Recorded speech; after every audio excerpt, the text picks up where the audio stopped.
Hello student, welcome to Aswal engineering classes. आज मैं आपको बताऊंगा कि स्केच क्या होता है, प्लान क्या होता है और रिलेशन क्या होता है। पहले यहाँ पर न्यू पार्ट ओपन करते हैं तो हम पार्ट पे क्लिक करेंगे, ओके पे क्लिक करेंगे तो ये हमारा इंटरफेस ओपन होके आ जाएगा पार्ट्स का। तो हम देखेंगे कि स्केच क्या होता है, प्लान क्या होता है और रिलेशन क्या होता है। स्केच का मतलब है कि कोई भी ड्राइंग आप ड्रॉ करते हैं उसमें 2D टूल्स की ज़रूरत होती है, उसे ही हम स्केच कहते हैं। लेकिन कोई ड्राइंग ड्रॉ करने से पहले आपको स्केच सेलेक्ट करना होगा। स्केच सेलेक्ट करने से पहले आपको प्लेन सेलेक्ट करना होगा। तो यहाँ पर आपको दिखाई दे रहा होगा ये front plane, top plane, right plane. आपको पहले इनमें से कोई भी एक सिलेक्ट करना होगा, इसके बाद आप स्केच में जा सकेंगे और ड्राइंग बना सकेंगे। तो यहाँ पर नीचे होता है हमारा ओरिजिन, जिसे हम कोऑर्डिनेट कहते हैं। यहाँ पर 0 0 कोऑर्डिनेट होते हैं। तो यहाँ पर हम सबसे पहले देखते हैं प्लेन।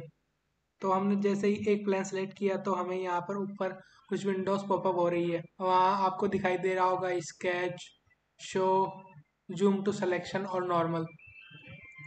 किसी भी ड्राइंग को बनाने से पहले हमें स्केच सेलेक्ट करना होगा, या तो यहाँ से आप स्केच ले सकते हैं या फिर आप सीधे ऊपर स्केच में जाएंगे और यहाँ पर स्केच पे क्लिक करेंगे। अब हम प्लेन सेलेक्ट कर चुके हैं, वो है फ्रंट प्लेन। तो अब हम जो भी ड्राइंग बनाएंगे वो फ्रंट प्लेन से बनाएंगे। तो हम ड्राइंग बनाते हैं, सेलेक्ट करते हैं लाइन।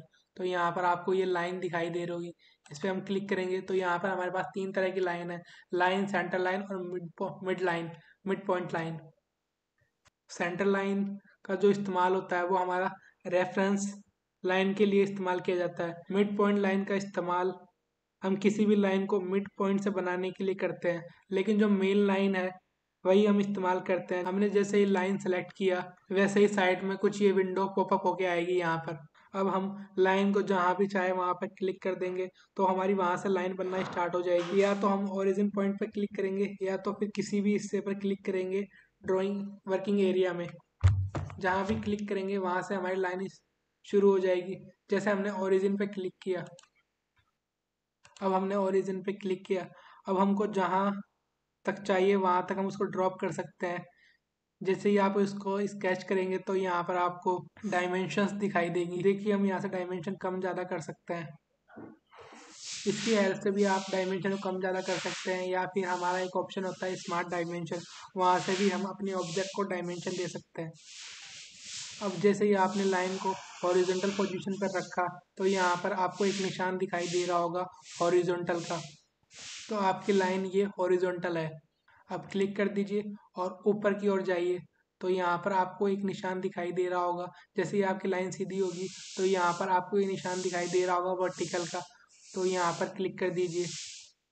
अब हमें लाइन से बाहर आना है तो आप सीधे ही या तो एस्केप बटन दबाइए कीबोर्ड से, या फिर राइट क्लिक कीजिए, और सेलेक्ट पर क्लिक कीजिए तो आप लाइन कमांड से बाहर आ जाएंगे।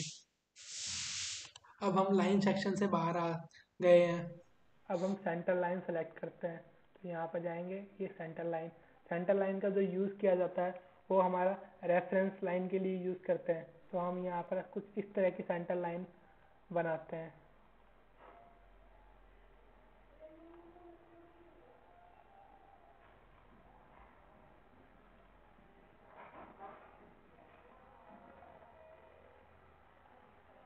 तो यहाँ पर आपको हर जगह एक ग्रीन कलर का निशान दिखाई दे रहा होगा, जैसे यहाँ पर है, यहाँ पर है।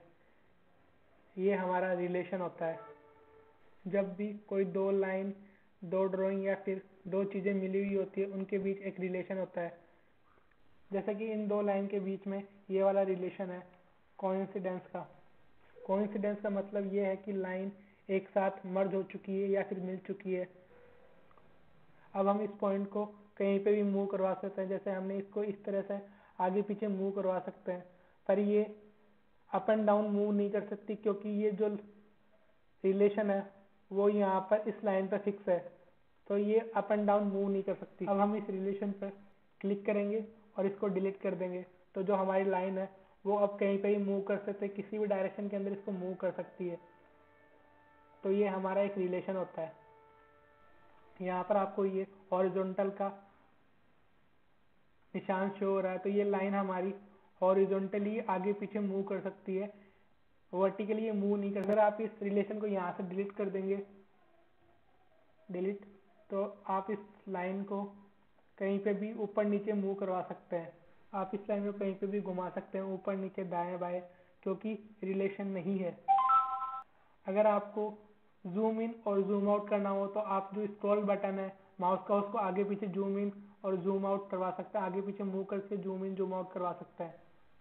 अगर आपको 3D के अंदर जाना है तो आप कीबोर्ड से Ctrl+7 प्रेस करेंगे तो आप 3D के अंदर चले जाएंगे, आइसोमेट्रिक व्यू के अंदर। अगर आपको 2D के अंदर आना है तो उसके लिए हम Ctrl+8 प्रेस करते हैं। तो ये आपको हमेशा याद रखना है। ये आपको 3D के लिए Ctrl+7 और 2D के लिए Ctrl+8 प्रेस करना है कीबोर्ड से। तो आज के लिए इतना ही। तो हम नेक्स्ट लेक्चर में देखेंगे कि किस तरह से हम ड्राइंग बनाते हैं और उसको डायमेंशन देते हैं। Thank you.